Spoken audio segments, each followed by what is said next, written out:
remember on Thanksgiving the words of Meister Eckhart. If we only had one prayer, thank you would be enough. The power of gratitude and giving thanks becomes increasingly important to us as we become immersed in New Thought teachings. We gradually come to realize that our gratitude is really for this glorious understanding that God is all there is. We live in the essence of the divine, infinite presence, love, the universal power. But we also are expressing this power in every moment of our lives. We are indeed the expressive, creative energy of the divine. This knowledge gives us a gift for which we literally give thanks whenever we pray or meditate. There is no greater gift than this understanding, and it is through this understanding that we are able to transform our lives. Learning that our thinking is at the core of our experience can take us many years. Carlos Castaneda wrote, "We either make ourselves miserable or we make ourselves strong. The amount of work is the same." For some of us, it has taken many, many years to understand the truth of this statement. The gift is learning to appreciate who we really are. We are these spiritual beings here expressing in human form. We are not limited by being human. We are far more creative, talented, capable, gifted than we may ever even have imagined. We are, each one of us, both the gift of the source energy, the infinite one in the world, but we are also, through our understanding, able to express thanks for the knowledge of our true nature and our acceptance of this spiritual essence that is at the core of each of us. Some years ago, I visited an elderly lady who had practiced science of mind for many years. She was dying, and she spoke of her transition in very clear terms, and spoke of how she was ready to be part of the infinite one in form, ready to leave her mortal body. She loved gardens. She smiled as she told me, "You'll see me in the stars and in the faces of the flowers." She spoke very lovingly of a New Thought minister who had been her friend for many years, and said with awe, "She has such power." And while this is indeed true, I reminded her, "You have such power." Like this elderly lady, we are inclined to look to others who we admire and say that they have such admirable gifts. Our responsibility is to look closely into the mirror and remind ourselves daily that each of us has such power. As spirit, we are imbued with all the grace, all the love, all the strength, intelligence, creativity, and energy to express the divine through us.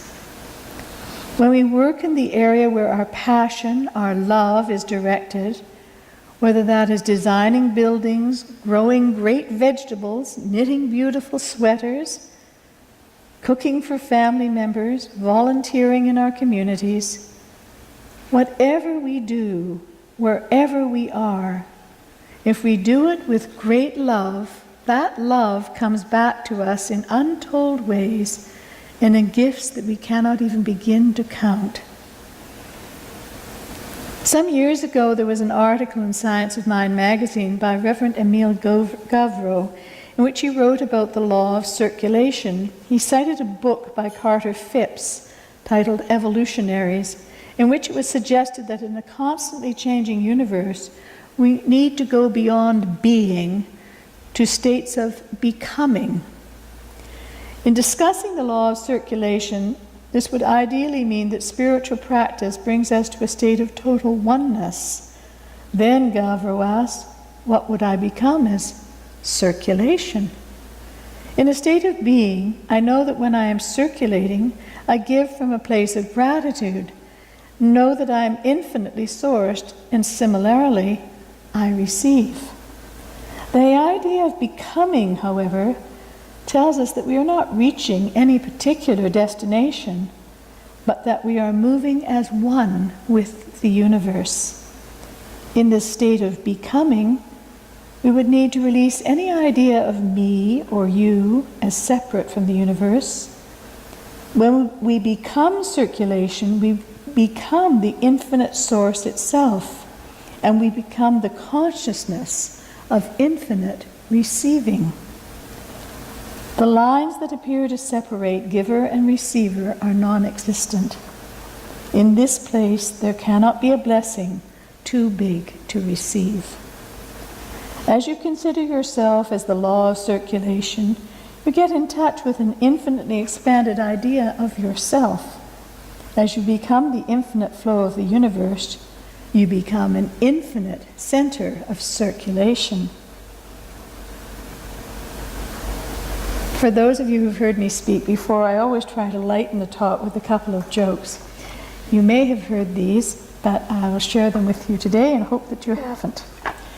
These are jokes about gratitude, as this is, of course, the theme of Thanksgiving. Every 10 years, the monks in the monastery are allowed to break their vow of silence to speak 2 words. 10 years go by, and it's one monk's first chance. He thinks for a second before saying, "Food bad." 10 years later, he says, "Bed hard." A decade later, it's the big day. He gives the head monk a long stare and says, "I quit." "I'm not surprised," the head monk says. "You've been complaining ever since you got here." The second joke is also about gratitude. It's called the tidal wave. A grandma and her grandson were at the beach. The little boy is playing in the water. She is standing on the shore, wanting to get her feet wet, when all of a sudden a huge wave appears from nowhere and crashes directly onto the spot where her grandson is waiting. The water recedes and the boy is no longer there. He's been swept away. Grandma holds her hands to the sky, screams and cries, "Lord my God, how could you? Haven't I been a wonderful grandmother? Haven't I been a wonderful mother?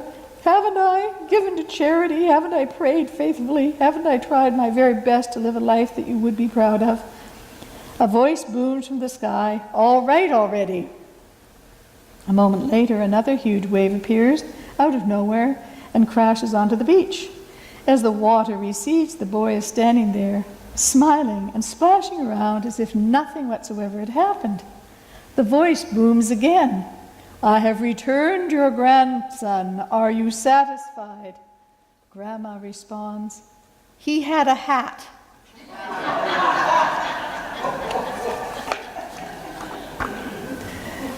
Sometimes it's hard to know that you're being grateful. That's not gratitude. Greg Braden wrote a book, and Reverend Carey has been talking a lot about Greg Braden over the last few weeks. His books are wonderful. I'm sure many of you have read them. He's published a new one that I think Carey is going to focus her talks on over the next few weeks. I'll talk a bit this morning about the Isaiah Effect, which is a book Braden wrote several years ago, and some of you may have read it. In this book, Braden looks at the writings of ancient texts and the lost science of prayer and prophecy. He writes, "The power of prayer is found in a force that cannot be spoken or transmitted as the written word. The feelings that the prayer's words evoke within us are paramount." This certainly aligns with our knowledge of spiritual mind treatment and new thought, for we know that the words used in treatment are not as important as the feeling that lies within the treatment. Braden also writes, thought is our guidance system, the directional program for the energy that we move in our world. The potential of thought and the absence of the energy to fuel our thought we know as a wish. For our thought to become empowered, we must give it energy. In the absence of the power to bring our affirmations and prayers to life, they may exist indefinitely as potential, well-intentioned wishes. It is our gift of emotion that empowers the possibility of our wish. Braden goes on to say that we have chosen love or fear as the emotion that fuels our thought, and often our perceived need for something is based on fear. When we tell ourselves that we need more, or that there isn't enough, or that we are running out of, fear is the emotion underlying such statements.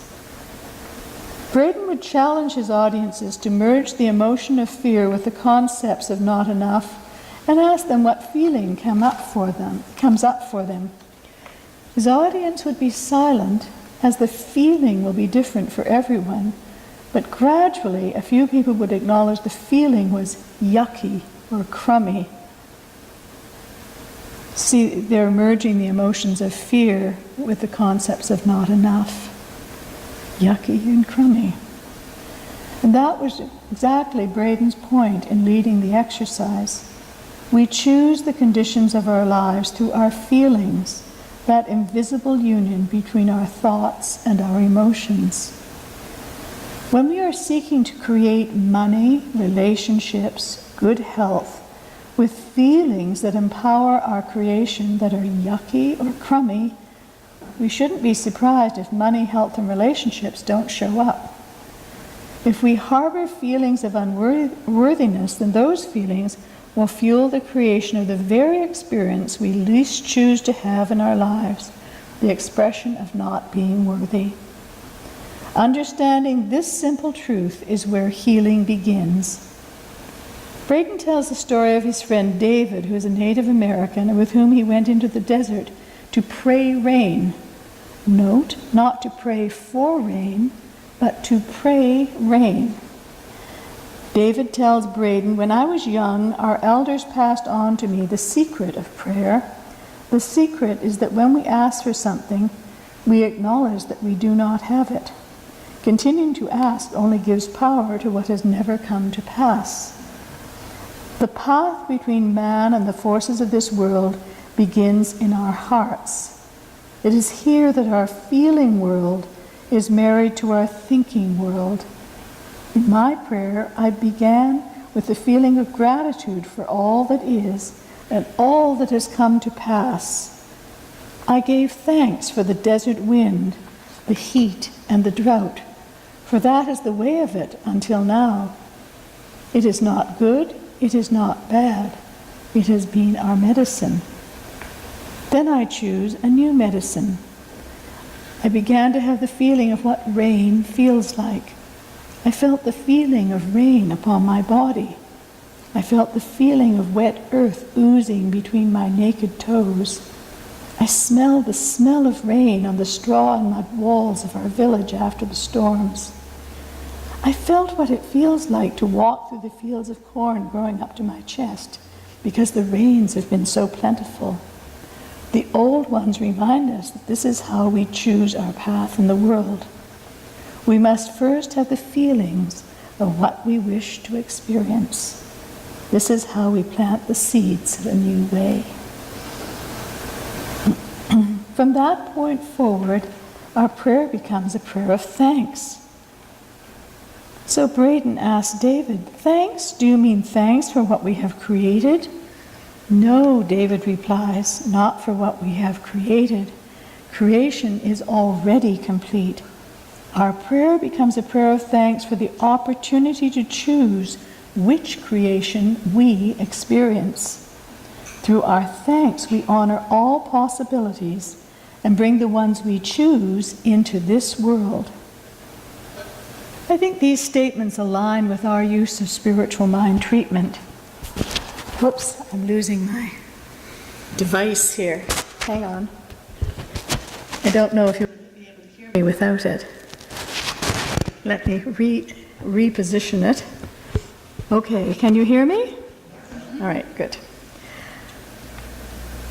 In science of mind treatment, we know that authentic gratitude is one of our most powerful emotions and is one of the key components of spiritual mind treatment. We express gratitude for the knowledge that Spirit, God, the infinite, is all there is. We claim and embrace the presence of Spirit, regardless of the appearance of the circumstances of our lives. We give thanks for what we already have.